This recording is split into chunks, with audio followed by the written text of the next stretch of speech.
Mas Friendly, Huntap, hunian tetap. Video seorang kurir yang mengantarkan paket ke kawasan hunian tetap ngeluar, Magelang viral. Pasalnya, kawasan hunian tetap itu telah kosong ditinggalkan warganya sejak lama. Video tersebut diunggah oleh akun Instagram @kotamagelang.id pada Kamis, tanggal 25 Februari tahun 2022. Dalam video tersebut sang kurir hendak mengantarkan sebuah paket atas nama Friendly di kawasan Huntap atau hunian tetap. Terlihat suasana komplek rumah itu sangat sepi.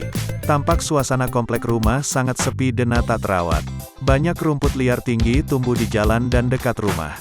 Kurir itu pun berusaha memanggil pemilik paket. "Mas Friendly, paket rumah yang mana?